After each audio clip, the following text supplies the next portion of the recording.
Good evening, good afternoon, and good morning to everyone. My name is Juho Lipponen. I'm the coordinator of the Clean Energy Ministerial Carbon Capture, Utilization and Storage Initiative. We are a group of governments with the joint objective to accelerate CCUS together. Welcome to this session on key financing principles for CCUS. And thank you so much for joining us today from across the world. 800 people have signed up for today's event, and we thank you very, very much for your time.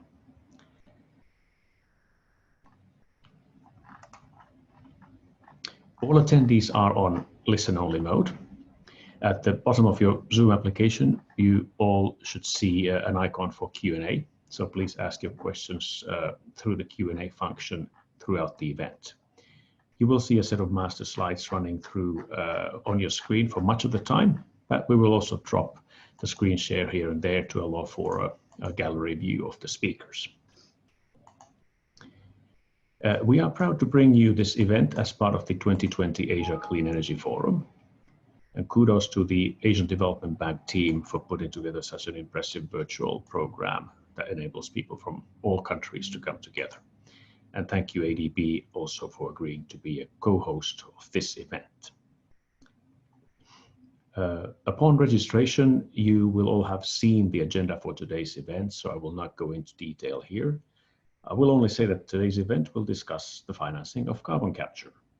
Why is it difficult? What could be some key principles that will make it less difficult? And how could we implement such principles? And I want to highlight the wonderful speaker panel we have today. And this really is a great crowd of senior experts to be discussing these matters with us today. I would now like to pass the floor to the representatives of the two organizations co-hosting this event to give their brief welcome. Mr. Yongping Tsai is the energy sector's chief of the Asian Development Bank and very well known to many of us. And Mr. Khalid Abouleif is the chief climate negotiator of Saudi Arabia, and he will give you the welcome on behalf of the SEM CCUS initiative. So Yongping Tsai, the floor is yours. Contributed to preparation of these principles. We'll continue to interact with the financial group to absorb these ideas and which can be actually put in practice. As a matter of fact, ADB is already working on some of these, applying of some of these principles in our work. In this short seminar of 90 minutes, we'll be able to have views from development financing institutions, private banks, policymakers, and project executors on the financing principles promoting CCUS as a good opportunity for me and for my team to learn and see how other financiers and players would contribute to this process. It will provide us with a 360-degree view from both the demand side and also supply side of the financing. I hope this finance side event today and the technical deep dive workshop tomorrow will begin yet a new chapter in institutional cooperation for CCUS deployment. I take this opportunity to inform our online participant, ADB, we are always ready. We can help in implementation of CCUS in these countries in Asia. I will assure our best attention on what you need and our countries need. Last but not the least, I would like to thank the partner organizations co-organizing this event, namely the BIS government of UK, METI from government of Japan, and Clean Energy Ministerial CCUS initiative. Your active support is crucial and will be crucial in future CCS implementation. I thank you all. Looking forward to a productive discussion. Thank you. Thank you very much, Yongping Tsai, for those welcoming words. And we should go directly to Khalid for his welcome messages. Khalid. I thank you, Juho, and also thank Mr. Yongping for his statement. Let me also welcome on behalf of the Clean Energy Ministerial, the CCUS initiative, all of you. And I would like to also thank you for joining us today from across the world. I know some of you early in the morning and some are late at night. We truly appreciate your being with us. Saudi Arabia is the leading country of the initiative, together with Norway, the UK, and the United States. I would also like to thank the Asian Development Bank for collaboration with this event, and our great speaker panel for their time and efforts to join us. Let me start by saying that I hope you are all in good health. I also hope that you have been able to navigate the various difficulties that the COVID-19 pandemic has brought into the world. The times we are living in are certainly not easy. While we deal with the COVID-19 situation in all parts of the world, we also need to keep strongly pushing the climate agenda and the transition to a sustainable energy system. For us, such a transition really must include all technology and ensure that all hands are on deck.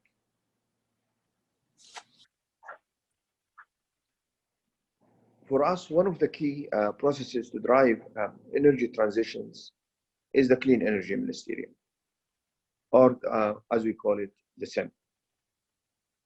CEM is in place since 2010, and today has about 26 full members across the world from all continents, and both from North and South. The CEM members countries have 90% of clean energy investment globally, but they are also responsible for 75% of global CO2 emission. So this is very relevant global partnership. The CCUS initiative that we have here today brings together 12 of the same governments, and our common objective is to accelerate carbon capture together.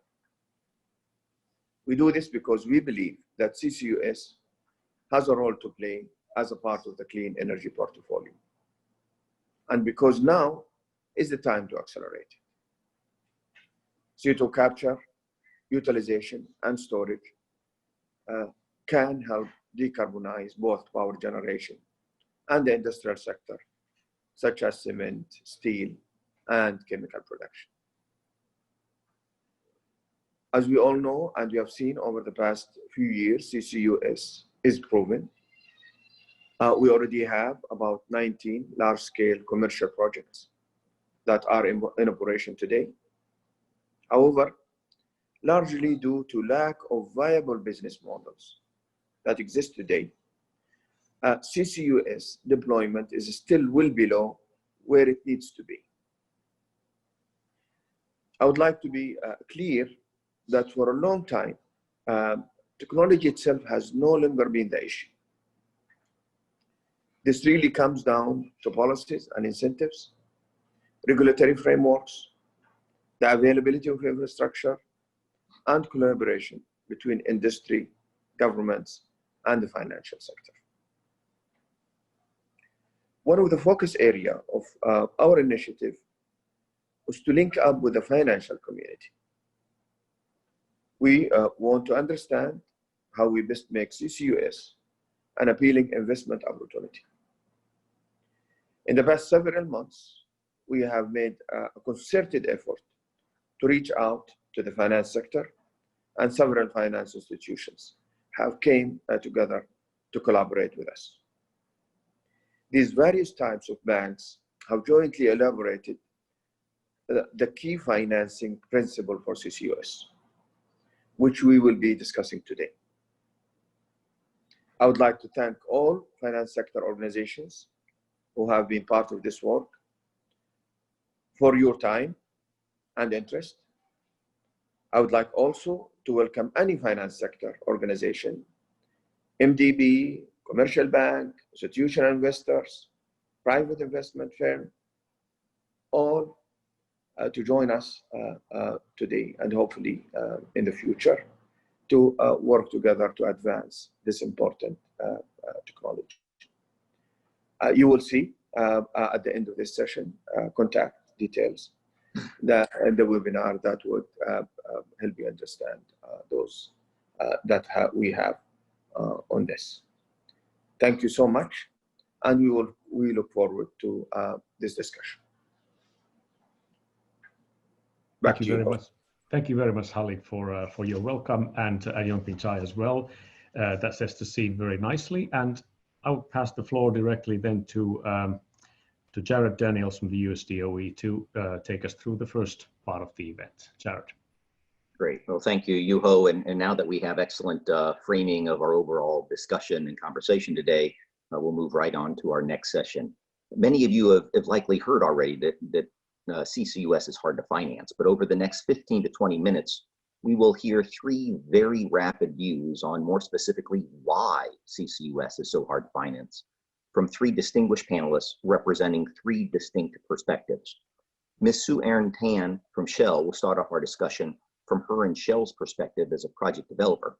And Sue Erin will also provide a bit of perspective more broadly from industry as a representative of the Oil and Gas Climate Initiative, or OGCI.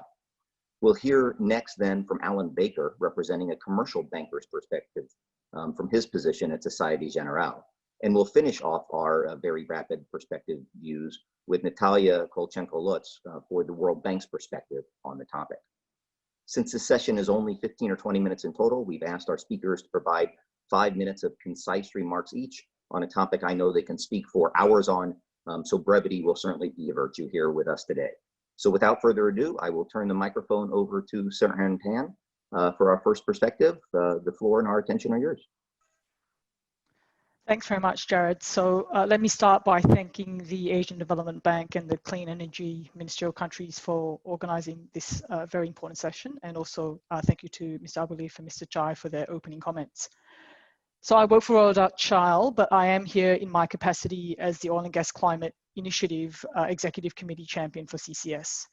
For those of you who don't know, the OGCI is a CEO-led consortium of 12 companies, both international and national oil corporations, that aims to accelerate the industry response to climate change. Our member companies represent 30% of the world's oil and gas production, and we work to deliver our ambition through both policy and stakeholder engagement, as well as through the OGCI Climate Investments, which is a $1 billion plus fund that invests in commercially viable and scalable technologies, including CCUS. So in the 5 minutes I have, I will cover 3 points. First, I'll provide an overview of the current state of CCUS facilities globally. Second, I will share some of the barriers to deploying CCUS at scale that OGCI have identified. And then finally, I will share a little bit about how OGCI and our member companies are trying to play our part in accelerating the deployment of CCUS around the world. So just let me start very briefly to clarify for everyone as grounding that every scenario from the IPCC, from the IEA, from the respectable scientists agree that CCS has a critical role to play for the world to achieve the Paris Agreement goals of a well below 2-degree world. And as Khalid said in his opening comments, the experts also agree that CCUS is vital for the meaningful decarbonization of heavy industries like steel, cement, refiners, and chemical complexes. So currently, there are 51 large-scale CCS facilities globally in some state of development, and you can see them highlighted on the map. So one example is Shell, which we operate the Quest CCUS project in Alberta, Canada, where we capture CO2 from hydrogen production, and we've safely stored nearly 5 million tons of CO2 since 2015. So as Khalid has made clear, the technology works, it's viable. So altogether, the sort of 51 odd projects around the world will capture and store about 30 million tons per annum of CO2. But we know that to meet a well below 2-degree world, we need to multiply this capacity rapidly. We cannot underestimate the size of the challenge, particularly given the lead time for projects to be identified, to be developed, and then to be built. So with that context, let me then share 2 of the key barriers that the OGCI and the oil and gas industry have identified for deploying CCUS at scale. So the first one is a lack of trust and collaboration between stakeholders. And I think you've heard a little bit of the reference of this in the opening comments already. Our research indicates that this really is one of the greatest barriers to making CCUS happen. Any mega project, let alone a CCUS hub in industrial clusters, requires extensive collaboration between stakeholders, both at a local level where the actual projects will be, at the national level, and at the global level, in order to cover the high risk, low profitability profile, the need for public acceptance, the necessity for appropriate and timely public support measures, including from governments, and also the multi-competencies are required to build a mega project. So that's the first barrier we've identified. The second one is that despite CCUS being a pre-commercial technology that's reliable, it's proven, it's ready for deployment at scale, it still requires financial support to make economic sense, which is why this is such a useful session to have today. So the total cost of capture, transport, and storage could range between, using American dollars, $40 to $200 per ton CO2, depending on a range of factors such as the purity of the CO2 stream, the capture technology, the proximity to the storage site, etc. So CCUS deployment, particularly at the scale we know is required to meet the Paris Agreement goals, the less than 2 degree world, will require supporting policies from governments to create favorable conditions for the projects to be developed, to be investable, including from many of the people who have hopefully joined the webinar today. Now, a number of governments have already put in place policy mechanisms that do create value for CCUS. For example, the US has the tax credit for the CO2 storage. There's carbon prices and subsidies in Norway, the Netherlands, and other parts of the world. So let me just briefly then touch on how the OGCI and the oil and gas company members want to try and start and contribute to addressing these barriers that I've just mentioned. In September last year, we launched the Kickstarter initiative, which I'll talk about shortly. And we also launched, I think, a very important strategic partnership and collaboration with the SEM CCUS initiative, which I'll also talk about a bit later. The OGCI Kickstarter initiative identifies hubs that will capture CO2 from several industrial sources within one region or one area. And we seek to bring economies of scale by sharing the transport and storage infrastructure. We also look for opportunities in that particular region to use CO2 in products, which I know is a topic that our panel will speak about later. Currently, we've identified 5 hubs that we are working on. There's one in the UK, one in Norway, one in the Netherlands, one in China, and one in America. In addition to progressing these 5 initial hubs, we are working to identify other hubs as well. The role of Kickstarter is to really complement other early stage investment solutions by starting the development process in its inception phase. So given the limited experience to develop commercial CCUS projects, Kickstarter relies on leading in-house expertise on CCUS to importantly identify and then launch those new projects. Once a project is successfully launched with local and national stakeholders aligned around a common hub, early stage investors such as the OGCI Climate Investments and others can step in with a dedicated development team to further define and progress the hub. The final stages of development, so what we call the feed to final investment decision phase of a hub, will usually then be undertaken by OGCI member companies, either independently or in groups of us, or, and what we hope to have more of, other private investors. As such, this innovative investment model, we hope, allows for sharing the risk associated with the development of the mega projects that are the basis of CCUS facilities.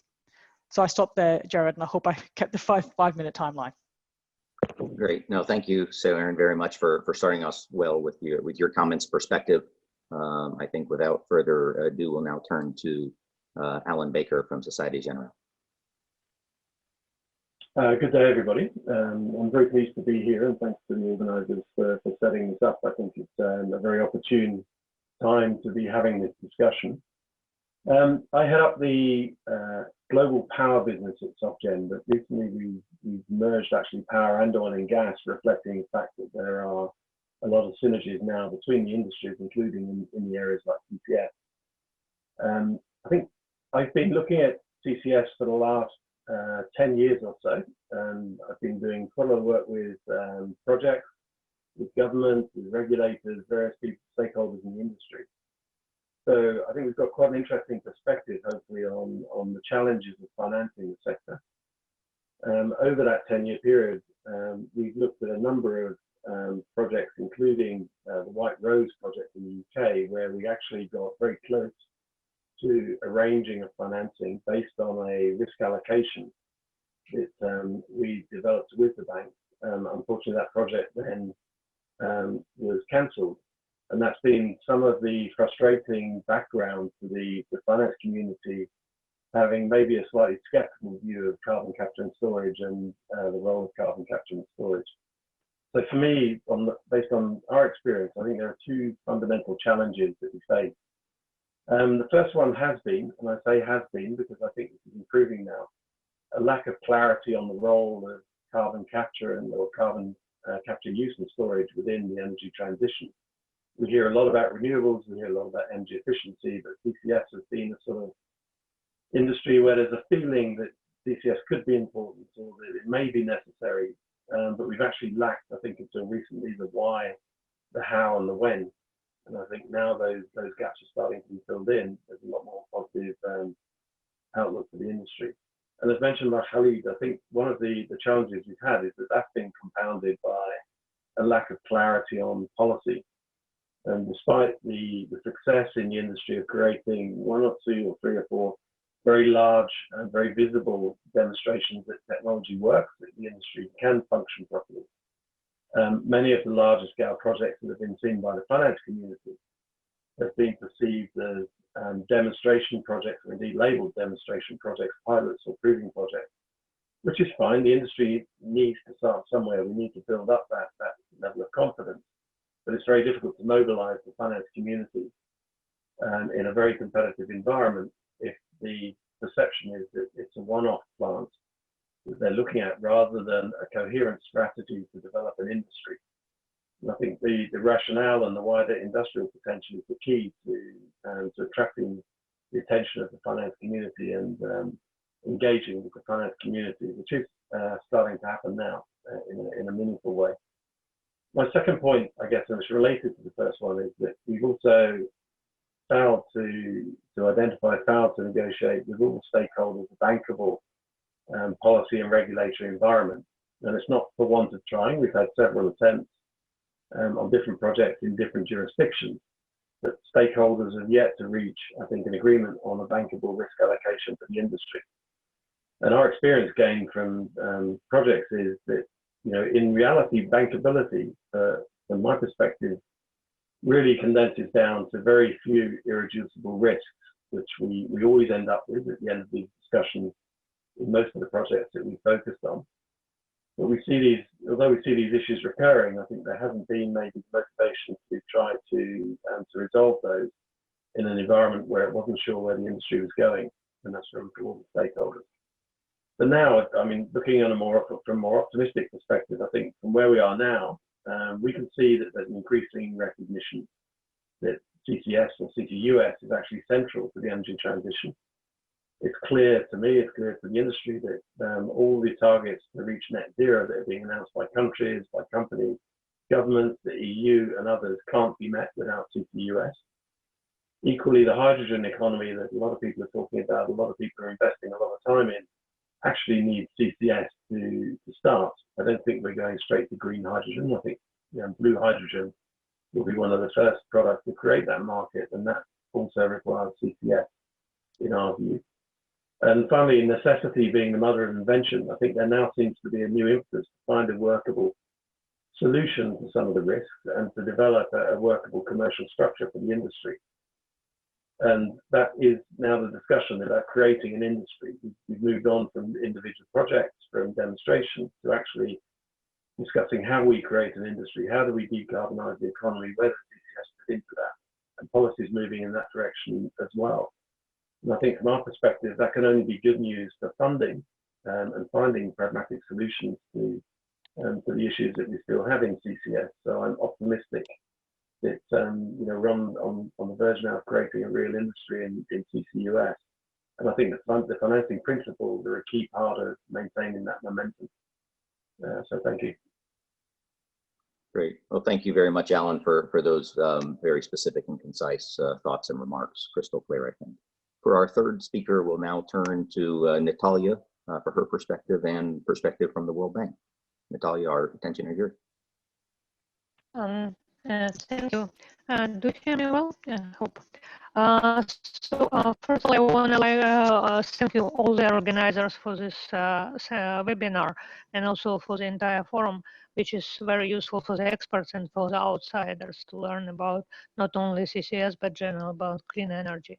I will be speaking from the perspective of working on the CCUS in developing countries for more than 11 years, during which the World Bank has a CCUS program, which is financed by a trust fund from major two donors, UK government and government of Norway, and previously by the Global CCS Institute. So it was very helpful for us to get engaged in this area. However, the obstacles remain, and I would outline three major key areas in which we observe these obstacles and potentially ways how to resolve them.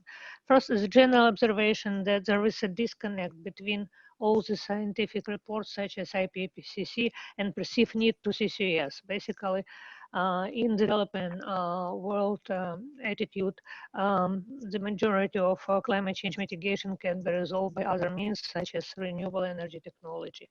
CCUS also perceived as very complex, risky, expensive, and not yet proven. Although the experience in the industry shows that the technology is well proven, this perception, especially from the government and government clients in developing countries, still remains.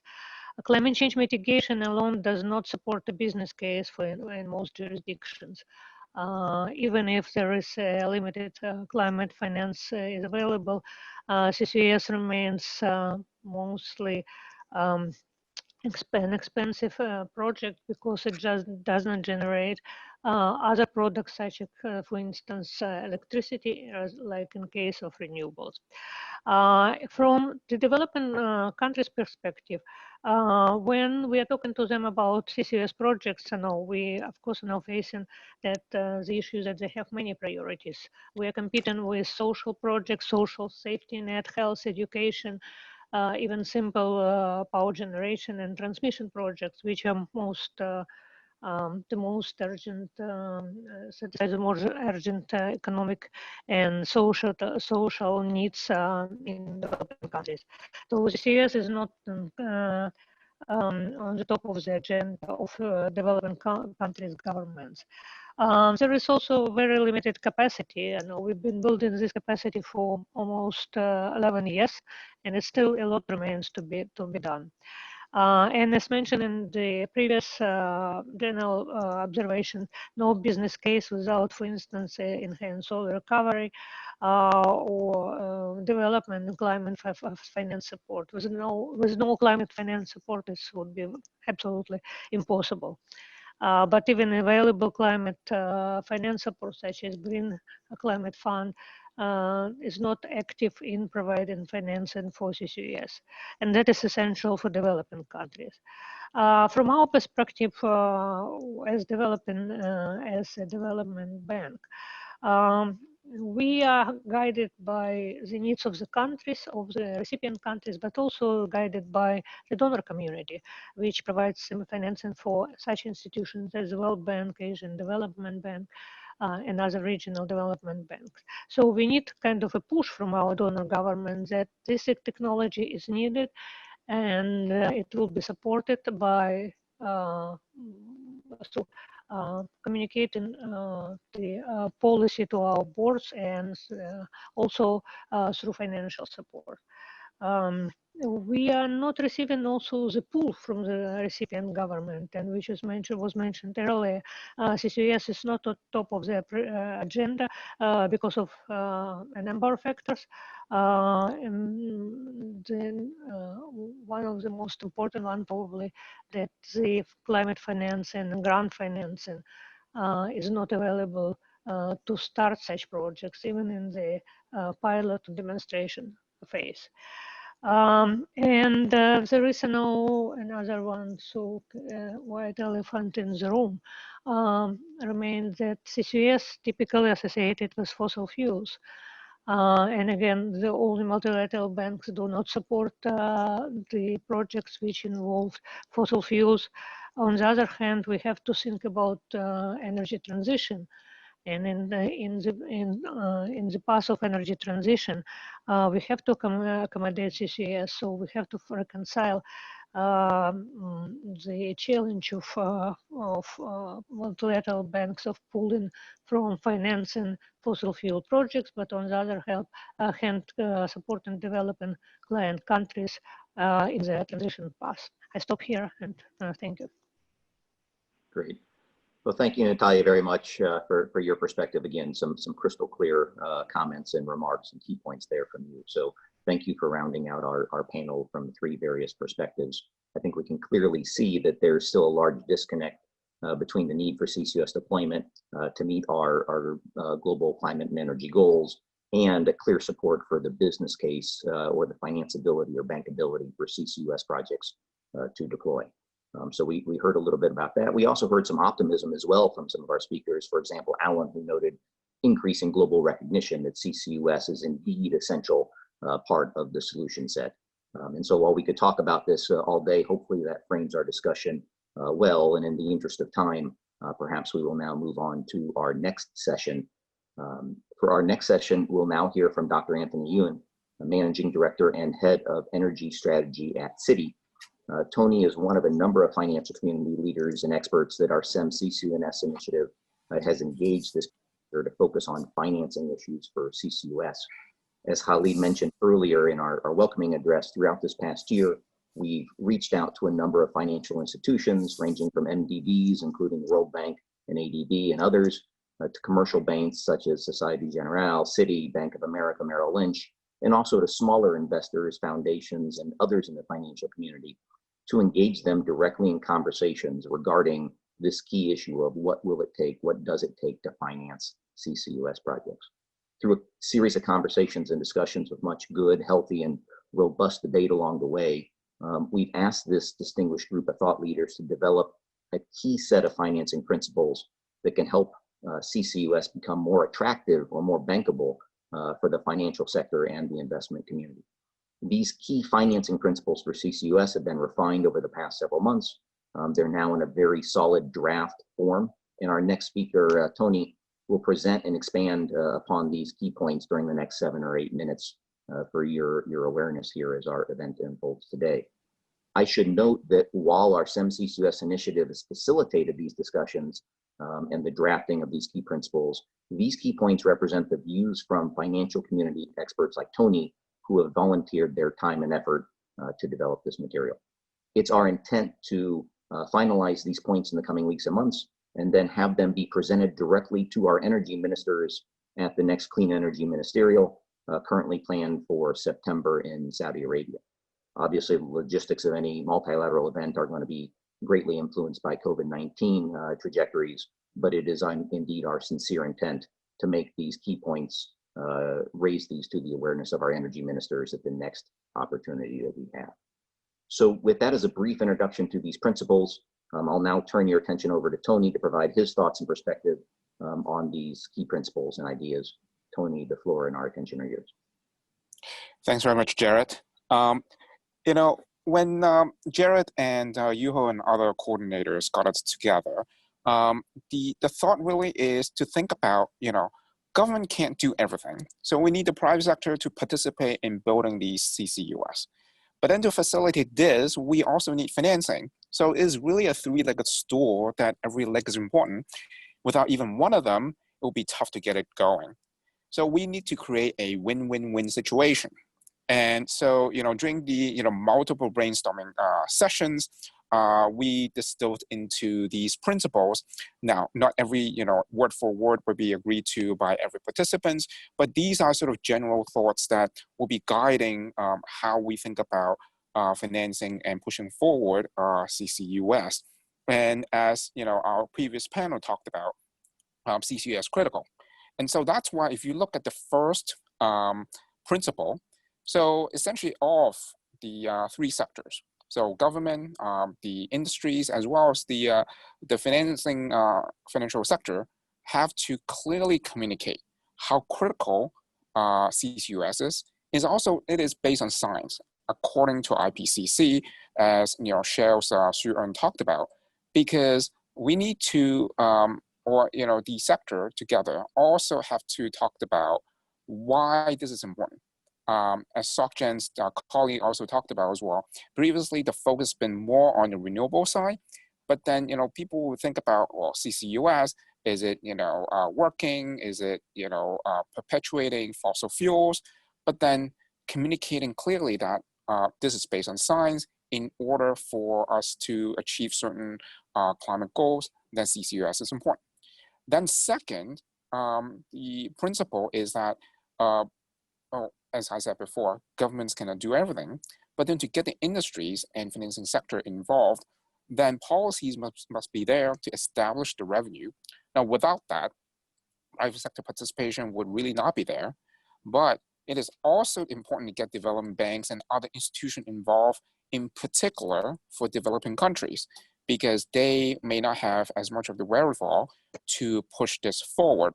But these are countries also prime users of fossil fuels as well to power the economy. Then third principle, the thinking is together, the three sectors, government, industries, and financing sector, should facilitate investment and the mitigating risk, because CCUS are long life projects. And there are multiple potential policy risks. What if a different administration comes on and changes in policies? What about credit risk, foreign exchange risk? There's a whole range of risks that oftentimes, in order to get, for example, financing to get everybody involved, not only the local participants would be building and financing the CCUS projects, but probably need to get people and institutions from outside. And that's why mitigating multiple risks, not only policy, credit, financing, foreign exchange, commodity risk, as well as even technical risk is really important. And then the fourth is together get a pipeline projects. And as his colleague Sokjan talked about, it's really important to get these going. And others also talked about how demonstration projects are critical, because Sue-Eun talked about them. There are 51 projects globally, but not that visible. And there have been high-profile failures as well. So essentially, to get those demonstration projects and get a pipeline projects would be important to move forward. And then the fifth one, if you look at it, is coming from the financing side, is CCUS will be part of the climate change strategy and sustainable finance, because financial institutions do want to be accused of perpetuating the use of fossil fuels. But also, you think about, as we talked about, the first principle is about communicating how important this is from a science perspective, coming from IPCC, that CCUS is critical. That's why we need to do this. And so then, if it is part of the sustainable finance climate change strategy, then not only would there be a much greater appetite to finance these, but also this ties into principle number seven. I'm jumping a little bit on that, where the government would treat CCUS as one of the options within the NDC as well, because that's where the policy impact, where it also tied to principle number two, where CCUS not only is based on science, is part of the portfolio of strategies in tackling climate change, but also is financially viable so that this will move forward.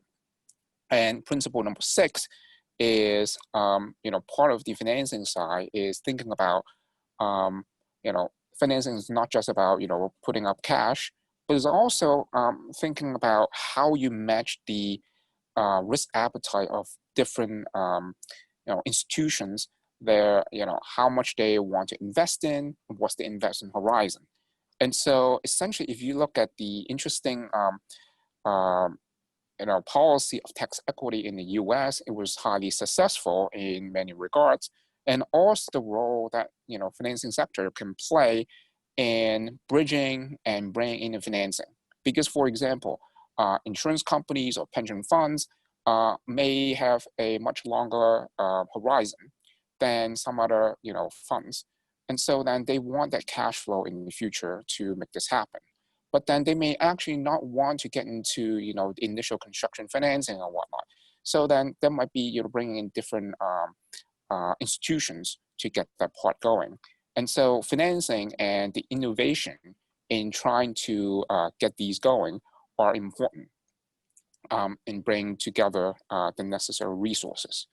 Then on principle number 8 is, which is tied to what I talked about before, and number 2 is to use development in climate institutions, because especially for some of the developing countries, they probably need more of the assistance and guidance from those institutions.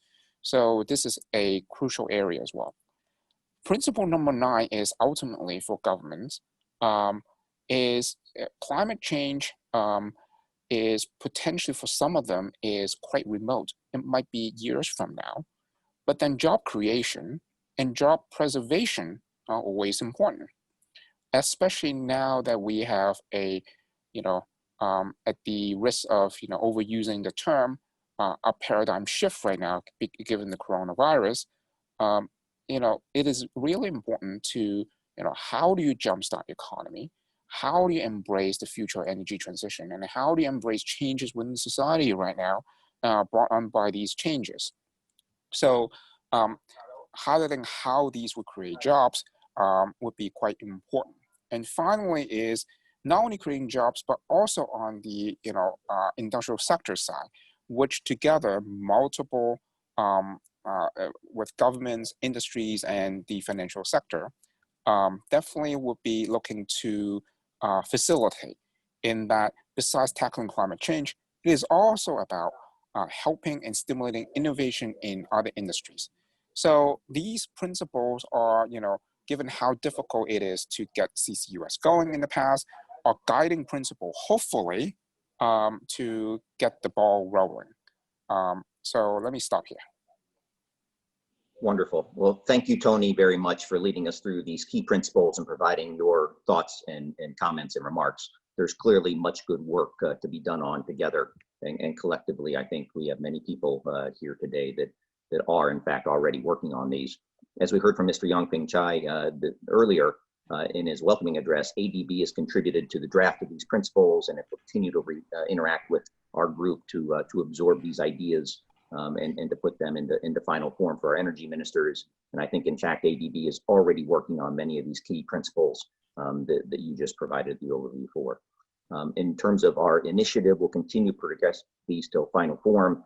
And we invite any of you in the audience to provide input from your perspective as well. If there's something that was not adequately captured or represented in what you just heard from Tony, please reach out to us and include that. I think in the interest of time, we'll not have the opportunity for that healthy multi-way conversation now. Perhaps after our next session, we'll have a bit of time in the schedule for some interaction with the audience on our webinar today. So with that, Tony, thank you again for your work supporting this and leading us through these today on the webinar.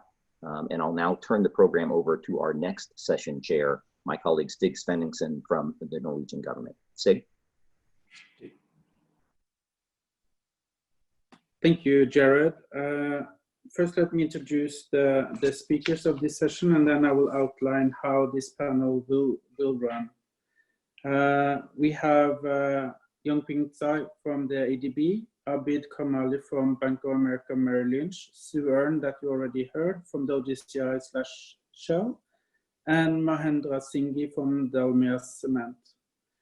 I will structure this session as a question and answer, in a sense that first I will ask one common question to all the panelists, then one question for each panelist, and then after that we will do questions from you, the audience.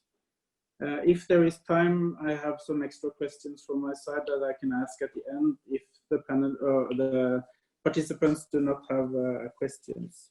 But just we can just jump straight into it, and the first question will be, One of the principles says that governments, industry, and the financial sector should work together to establish a pipeline of projects, i.e. clusters, rather than individual projects. How do you do this in practice? Do mechanisms exist on country level to do this? And is this relevant also for Asia? So I hand over to my panelists. Mahendra, do you want to start off? Sure. Namaskar. Happy morning, happy afternoon, and happy evening to all global sisters and brothers. Thanks to Clean Energy Initiative as well the Asian Development Bank to consider this technology of carbon capture and utilization, carbon capture and storage as one of the technology which can definitely to large extent solve the problem of CO2. I'm very happy that the 10 financing principles have been drafted so as to take it forward, the finance for this new technology. When I look from India side or developing country side or from cement sector side, to me it looks like that these financing principles have been created considering the status of developed countries, the overall status or the overall execution of 19 projects which have already happened in oil and gas companies. And based on that, these 10 principles have been drafted and have been discussed just by Mr. Tony. Now, if we have to implement these technology in India, and particularly for the sector which are hard to abate, like cement, like steel, like chemical, or I would say even in power sector, then let us understand, is it possible? Now, considering the position of developing country, considering the financial status of the developing countries after post-COVID, in our view, it would be very, very difficult to finance these projects by the government or the national financing institutions. In view of this, in my view, since for oil and gas companies, it took almost 19 years or 20 years to have 19 projects, as well few more projects now in pipeline. And that too, it is being stored. Whereas what the hard to abate industry can provide the solution is that let this be captured and utilized so that nothing is postponed. Everything, whatever the CO2 which gets captured, that gets utilized. It's not tested technology, and for that purpose, I think the sector and the developing countries would need demonstration projects. Now, for demonstration projects, what sort of financing principles should be? That should be addressed, that should be reviewed, and then different type of financing principles should be created, and let there be financing principles for developed countries as well for oil and gas sector, and let there be financing principles for hard to abate sector as well as developing countries. Now, in our view, it's a great technology and it has to be implemented. And for that purpose, let Green Climate Fund or the funds for climate change or the World Bank or the Asian Development Bank, let them come forward and then let them finance 5 or 6 such demonstration projects which can prove to the developing country, to the government, to the industry that these are the viable projects. And once the viability of the projects get established, then I'm sure whatever say principles which we have discussed so far, understood so far, that would be able to drive these technologies. Now, everybody understand that yes, government can do anything, but as far as say developing countries are concerned, and when new technologies are concerned, and when a question mark is there about how to abate the climate change impact, I think in my view, finance can do anything. And good part is that Clean Energy Ministerial they have identified this as one of the most important initiatives, considering the IPCC report, considering IEA observations, and I'm sure this can go a long way, provided the finance sector, which is present today in the meeting, as well the 25 countries who are part of CEM and the European Union, they consider that for propagating this technology, for ultimately tackling the situation of CO2 problem, they would require to provide demonstration project for these countries. And for demonstration project, point is that they have to be totally funded by the climate change funds or the World Bank.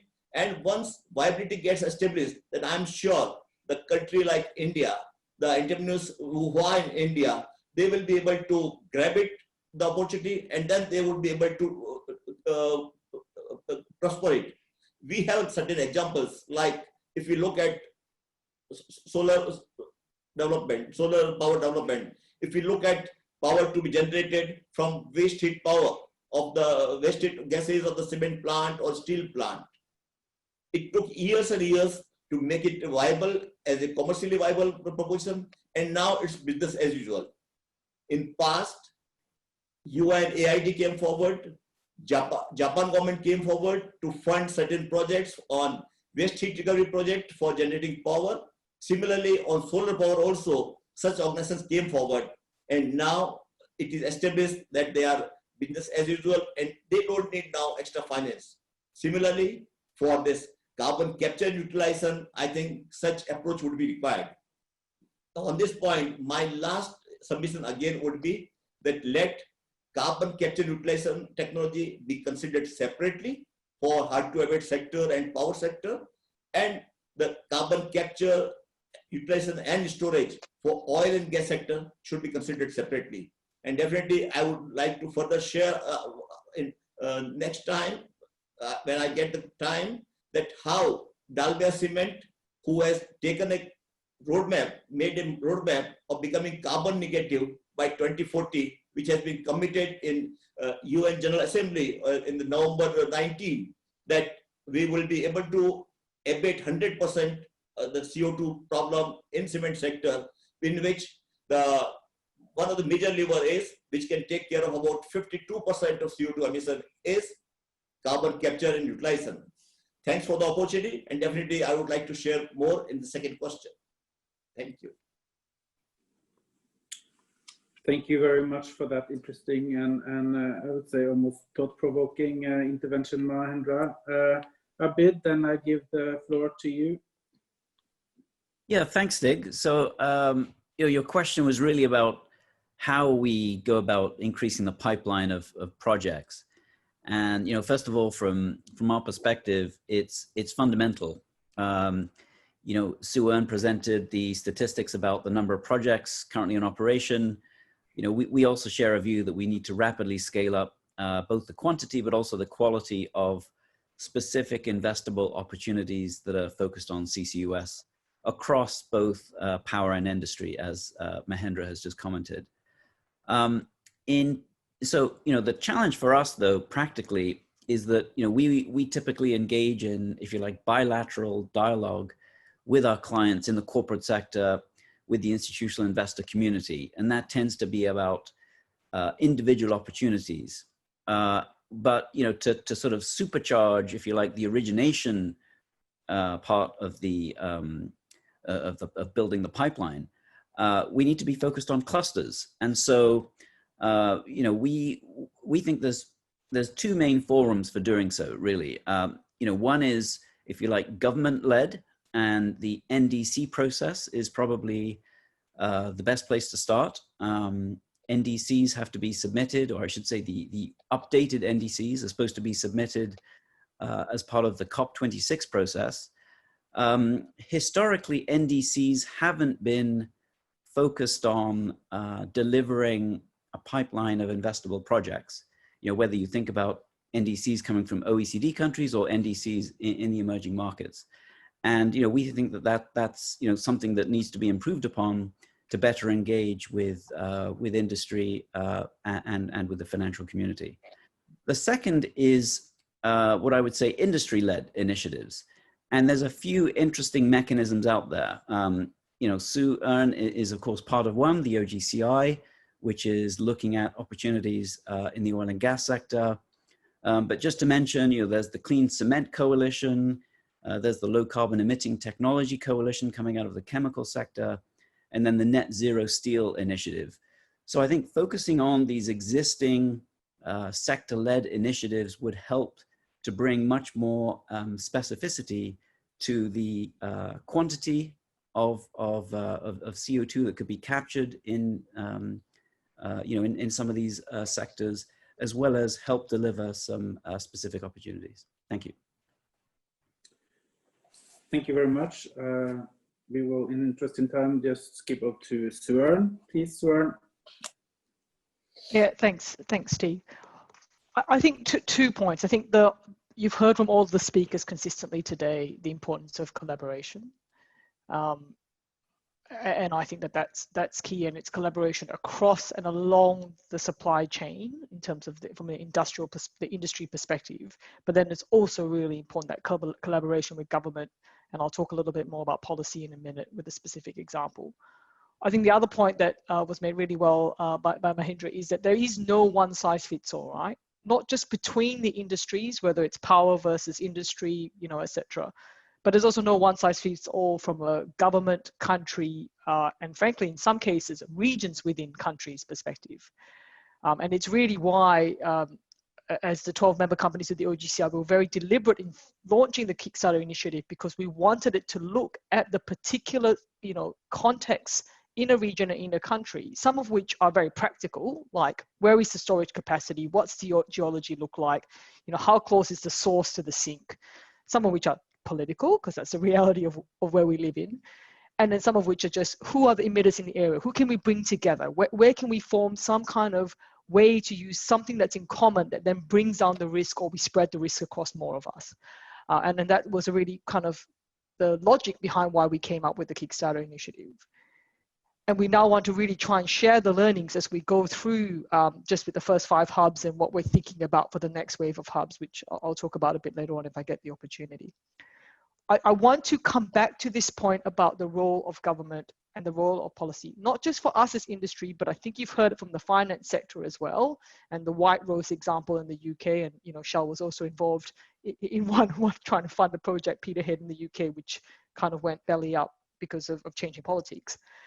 You know, it is so important for governments to think very, very thoughtfully, whether that's through the nationally determined contributions, as mentioned by a bit, or even just because they themselves want to get to a net zero ambition or meet the Paris goals, about the role of policy. So let me give a very specific example.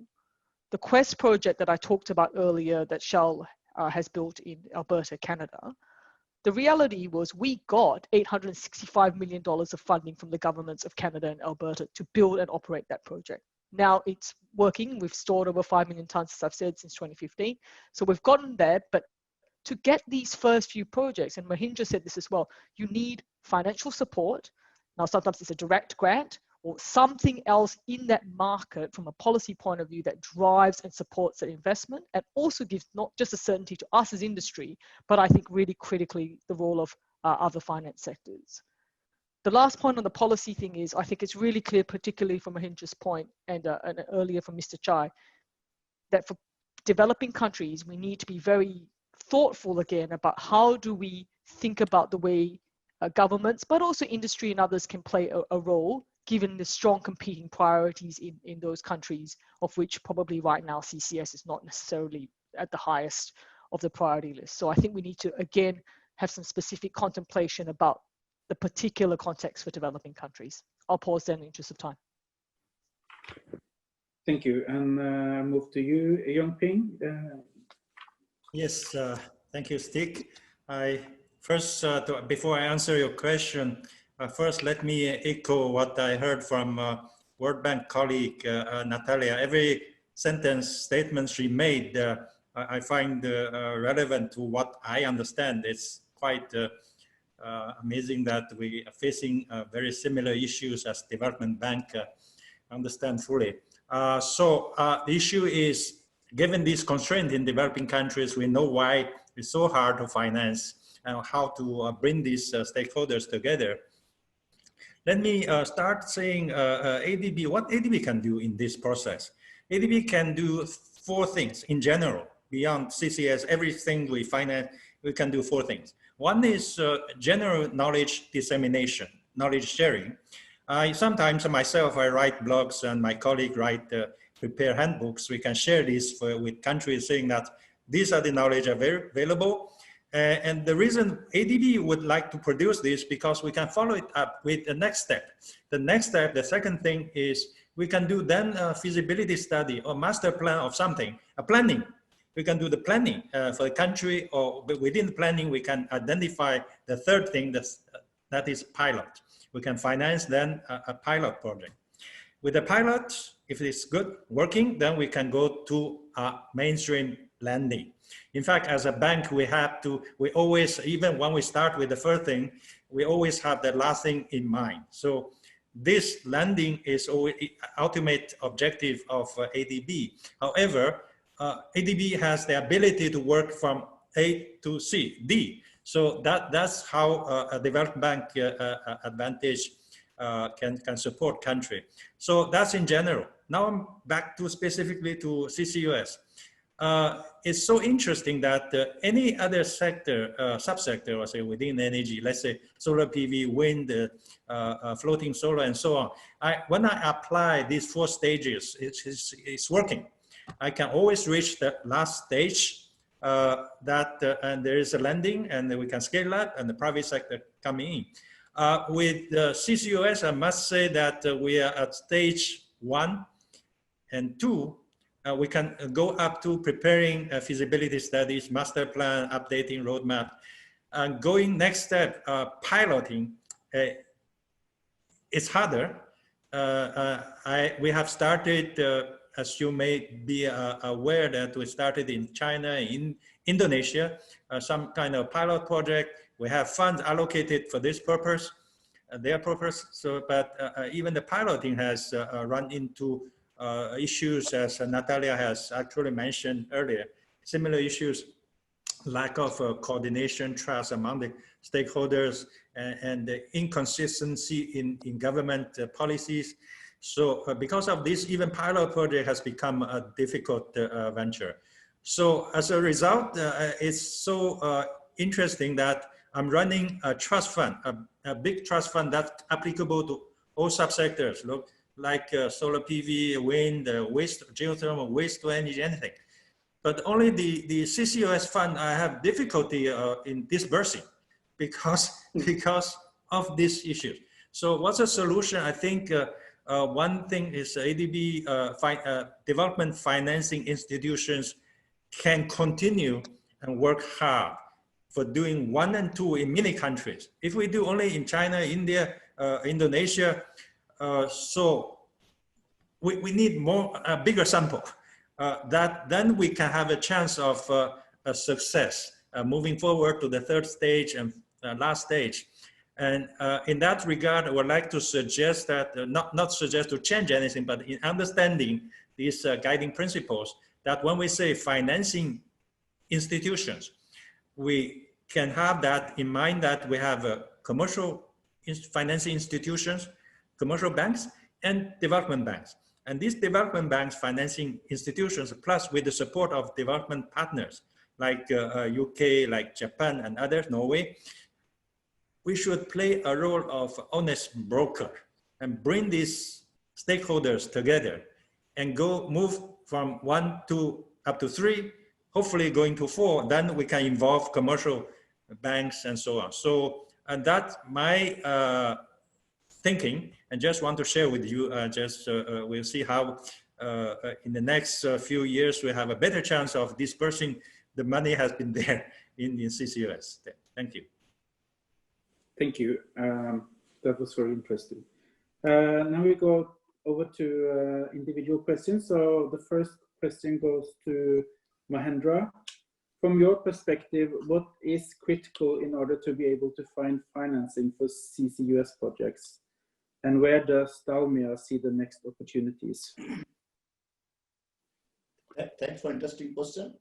First, I would like to say thanks to Yongping. I think I was searching answer to my question since last many months, and today Yongping and Natalia, they have given partially the answer that yes, technology ideas can be discussed, project feasibility report can be prepared, and at the same time, pilot project can be understood. Now, important would be, in terms of Dalmia's perspective, is that since we have created a Dalmia Cement is today having the lowest carbon footprint in global cement world, and have created a carbon negative roadmap in which there are levers like use of solar and wind power, use of alternate fuel instead of 100% fossil fuel, then improving energy efficiency. But the 50% of the carbon oxide reduction would come from CCU. And CCU at the moment in the world is not proven in terms of energy, steel, cement, or power project. So accordingly, like I said earlier, we, from our perspective, we would like to have a grant or the subsidy funding, which can be done by Green Climate Fund, various countries which Yongping has highlighted, as well as the World Bank and Asian Development Bank, so that we can prove to the world that yes, the one hard to abate sector is possible to abate sector. And based on that, I think it would change the scenario, and not only the industry, not only the society, but the government would also get the confidence that there is one technology which can take care of 15% of the problem of the industry. And unless that happens, ladies and gentlemen, I think it will be very difficult. And if Asian Development Bank, if World Bank, they also find difficulties in funding a pilot project, then I don't know who else can do it, because they have the support of each and every country. At the same time, the Clean Energy Ministerial, which is a group of 25 countries and the European Union, I think they should think that how we create demonstration project. As Dalmia Cement, we have already identified the technology. We have already identified the technology partner carbon clean solutions of UK, and now we are going ahead. We are fully committed. If we don't get funds also, I think some or other mechanism would be found. But if it has to be given to the world, then my request would be that let MDBs come together, let countries come together, and let CM come together to create a demonstration project. Thank you. Thank you very much. Suren, given the two previous comments, I think they could fit for a question for you and what you said in the beginning. So what do you see as opportunities for the Asian market, given, for instance, the 4 phases that Yongping was talking about, and also the latest intervention by Mahendra? Yeah, thanks, Stig. I think that you know, it's a reflection on a space that we need to do a little bit more focused work on.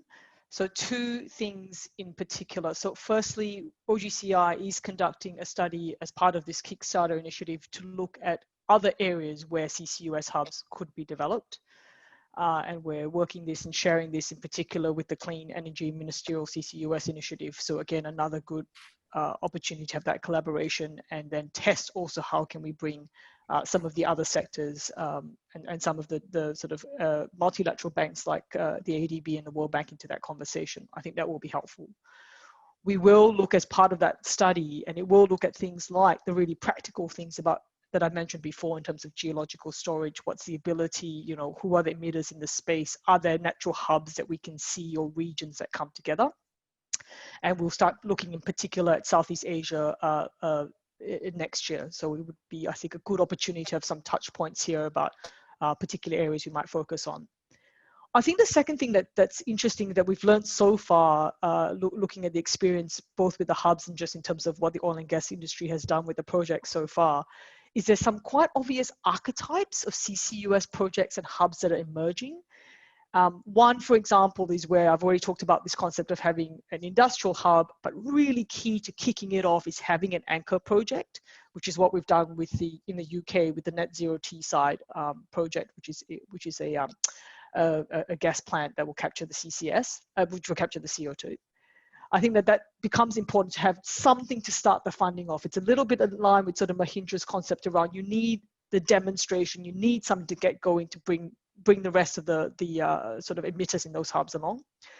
The second one, which I think also will be of interest for the Asian market, is one of the second archetype is this inter-regional transport and storage network. So, you know, what we've done with the Northern Lights project in the Norway, for example, which is exactly this, where we've separated the capturing part of the value chain with then a transport and storage partnership, which looks at how do we, you know, ship the CO2 and then store it off the Norwegian continental shelf. And I think on this one, I just want to quickly highlight that, you know, despite the very difficult times we're facing, both as an industry in the oil and gas industry, given the oil price, etc., and also governments themselves, you know, Norwegian government, Equinor, Shell, and Total announced our intention last month to invest in the Northern Lights project and keep pushing it along. So I think it's things like that, again, is a sure sign that we see, and I think a few people have mentioned this, the importance of CCS in a sustainable economic recovery, and how do we keep playing up and showing those examples.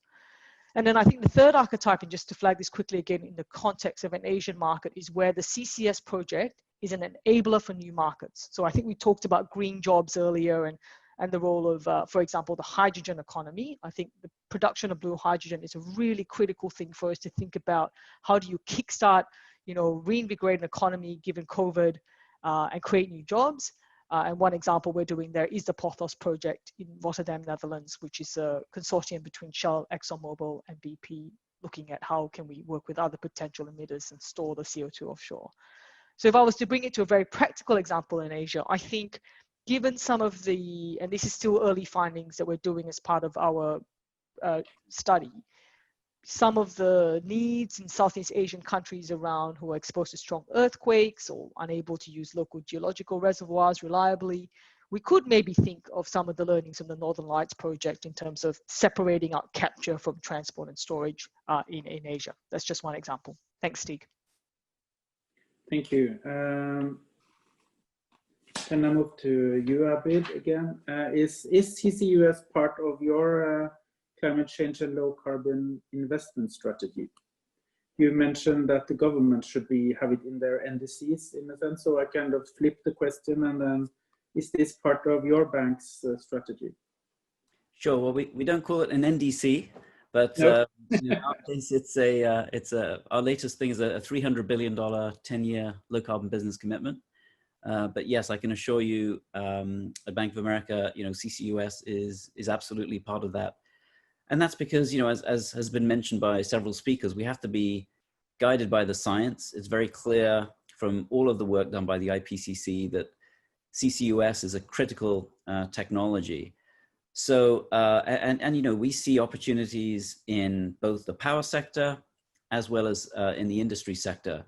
And I'm glad a few speakers have now mentioned the criticality of CCUS in enabling blue hydrogen, because we also see hydrogen as a key medium to longer term technology as well. So, you know, in the power sector specifically, I think, you know, the debate internally within the bank is around, you know, what's the role of CCS with coal versus, you know, an eventual grid that might have more renewable storage gas for peaking with CCS. So, you know, that's the type of debate we're having in the power sector. In the industry sector, you know, we see opportunities where, you know, that there are good logistics, high purity streams of CO2. So that could be, you know, chemical, cement, steel. In terms of the deals that are most advanced in our current pipeline, I would say the policy in the US with 45Q, and obviously that being one of our, well, it being our home market, makes that a more fertile ground for us. So we have a couple of efforts underway with counterparties there. And, but we recognize that more than 50% of CCUS will have to be done in the industrial sector, and also probably more than 70% in Asia. So we need to be looking across countries like China and India too. Great, thanks. Yongping, to go back to the key principles. Principle 9 and 10 talk about creating and preserving sustainable jobs and driving innovation. You touched upon this when you were in your 4 phases in a sense, but how can the ADB further such goals by investing in CCUS in the Asian region?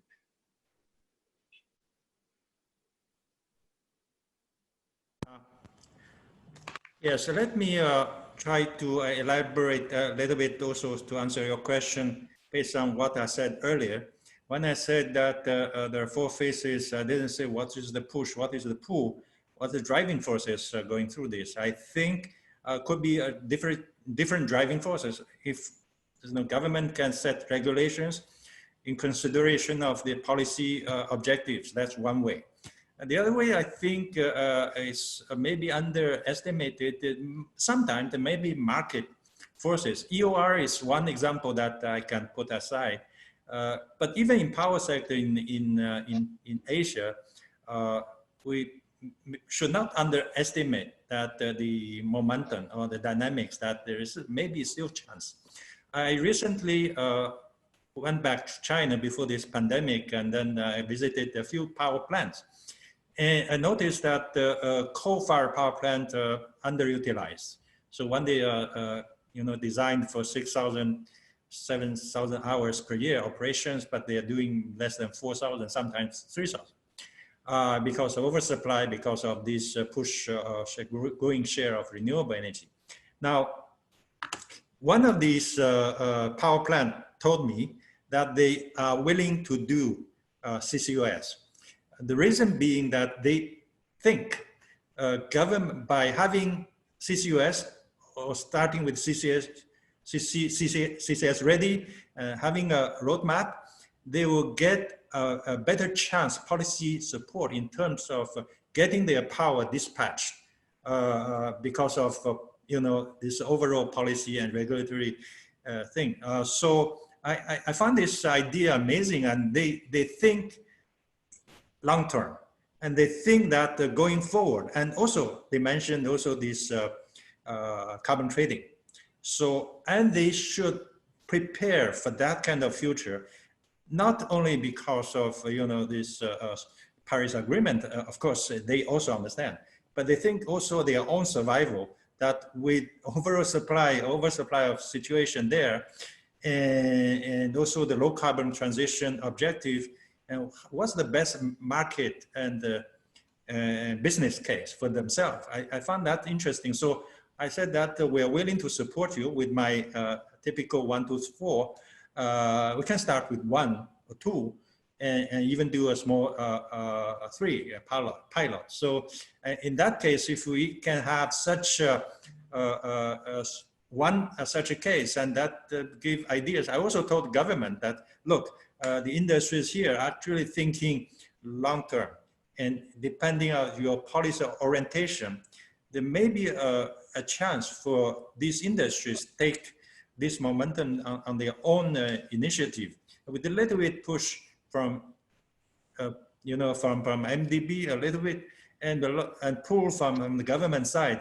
And I think this market, when we talk about the stakeholders, you have government, industry, and financing. I think this industry is the key, and this is the demand, where demand is. So if we can create and make a condition for such a demand emerge, then I think there's a better chance.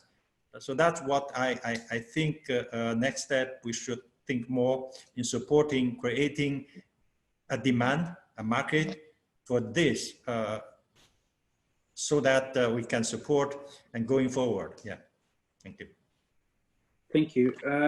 We are now running a bit low, but so I will ask one general question, and you can all jump in if you feel you would like to answer. But how in your mind, should we bring governments, finance sector, and industry together like we have been discussing now? Do you have like 2 points for how to do that? Should we start with you, Abid? Yeah, so look, I think what we're really talking about is how we get down to the specifics of risk sharing.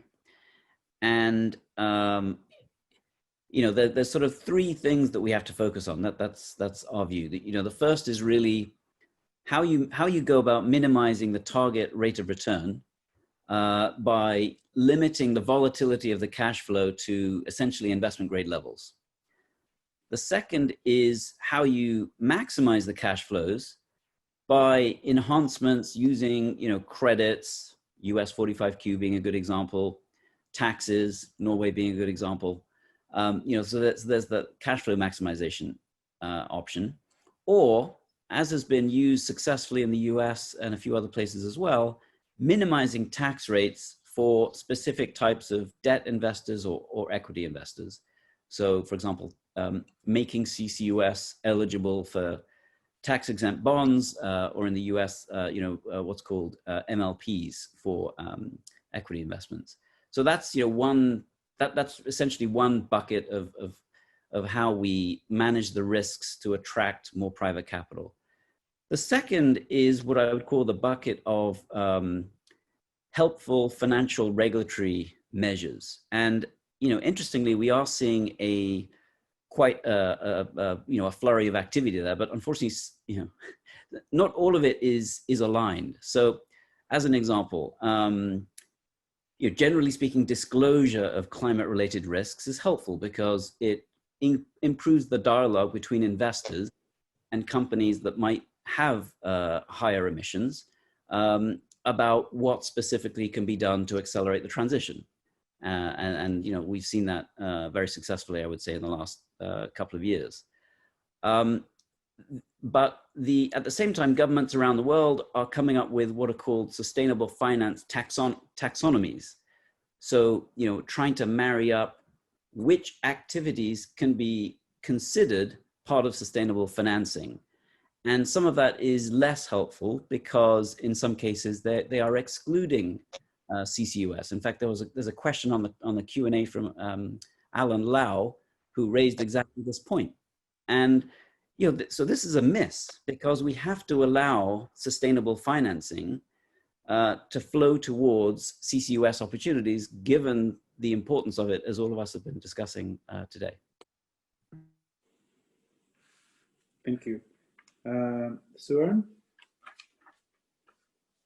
I was short on time, so let me just say one thing. I think the one thing we don't want to see is a proliferation of more initiatives. I think there are, you know, already quite a few, and Abid went through several of them. I think the idea is how do we start bringing some of these together? And back to Mr. Chai's point, let's actually start looking at a particular project. Let's be able to get the ADV to C in the A to D plan. I think you can only do that with quite a specific region, country lens, rather than sort of high level conversations. I'll stop there. Thank you, and I fully agree with that point. With the others too, but this one it's quite exhausting with all the different initiatives, to be honest, that are covering partly the same thing. So yes, Mahendra, any last words? Yes, one, I would like to say that let taxonomics be not applied for developing country as well as hard to abate sector. Second, let government and the MDBs consider this climate as major risk than the finance risk. And for that purpose, let there be financing for some demonstration projects. In cement sector, there are companies who are ready to offer their plants for demonstration. Only thing is the demonstration of finance is required by the experts here. Thank you. Thank you very much. And Yongping? Echo what Ms. Tan has said. We go specific and find out what can we do. I take this chance of last word of warning my team members who are in this here. And I have received during this conversation a couple of emails with very specific ideas. So I'm going to forward these emails to my team. And this is also answering the question that been asked in this Q&A and chat box. So my team will take care of these specific proposals, so we can see how we can move forward. Thank you. Thank you. And thank you to the panel for this very interesting exchange of views and even suggestions. Now we move to our next part, which is the wrap-up session. Thank you very, very much to all our speakers throughout the event. This has been really extremely fruitful and extremely helpful and interesting. We've heard from developing country views. We've heard, should we say, OECD country views. We've heard industry and various types of financial institutions. And I think, as one of the speakers was saying earlier, I believe it was Tony, that this really is a three-legged stool, and we cannot go ahead if even one of the legs is broken. So clearly, I think the key takeaway point here is that there's a strong recognition that we need government, we need industry, and we need the finance sector to be together the prime movers of these projects. And then we can talk about how we go about with this, how we do it in different regions, because there's no one-size-fits-all approach, as has also been said by many of you. I would take the opportunity to highlight that I've sent through the chat to all attendees the link to our webinar next week, which will discuss CCUS in Japan.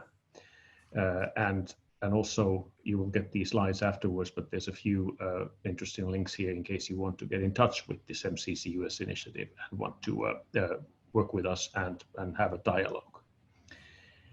But with that, it really is a pleasure and a privilege to thank all our speakers and panelists for your time. ADB, Yongping, and your team for being a great co-host for this event and for hosting ACEF 2020 and all that massive virtual event that is going on as we speak. And of course, everybody who've been out there following the discussion today.